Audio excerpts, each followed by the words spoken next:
Isika moa dia voalohany indrindra aloha dia misaotra an'Andriamanitra fa tanteraka soamatsara ny fanolorana andreto olona Madagasikara izay lany tamin'ny fifidianana tamin'ny faha 12 Desambra lasa teo, ary misy koa ireo olona anakenina izay notendren'ny filoham-pirenena araka ny lalam-panorenana io. Kanto lehibe tokoa ny androany satria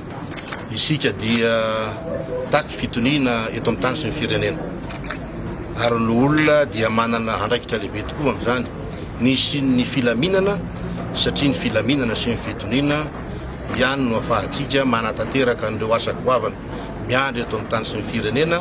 dia izay voafaritra ao anatin'ny velorano zany. Mila mifametanana ny androm-panjakana rehetra, mila mifametanana ny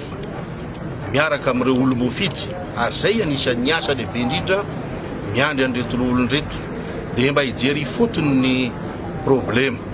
izay manjo an'ireo olom-bofidy, indrindra moa fa roben'ny tanàna sy ny mpanolontsaina efa vonona amin'izany tanteraka izahay, ary efa maika mihitsy anatanteraka an'izany alidy masina zany tsy hokamboty intsony ireo ben'ny tanàna sy ireo mpanolontsaina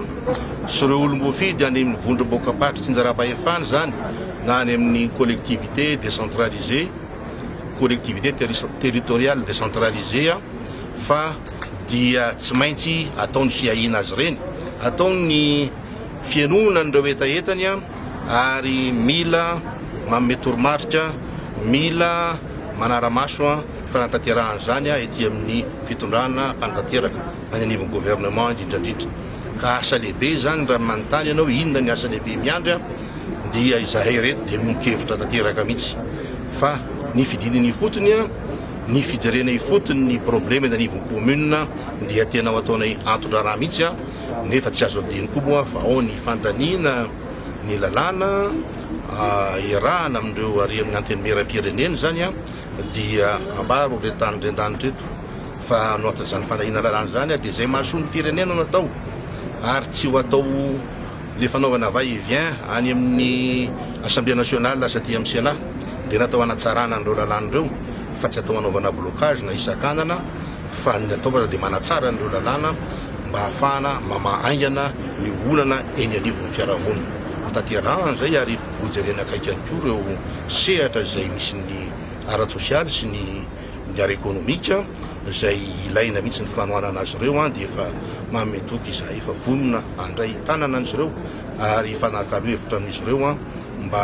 ho fiara-mety no fampandrosoana ny tany sy ny firenena. Efa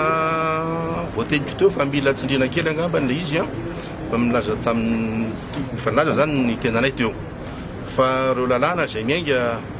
avy any amin'ny projet de loi zany, izay miainga avy any amin'ny gouvernement na avy any amin'ny Assemblée nationale tonga eto, dia tsy hoe akatoavina fotsiny amin'izao fa tena hodinianay lalina mihitsy.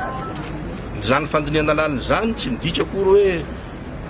ho ampikatsona le izy, fandiniana lalina dia tena fijerena amin'ny atsipriany mba hifanaraka amin'ny lalam-panorenana, mba hifanaraka amin'ny tombotsom-bahoaka.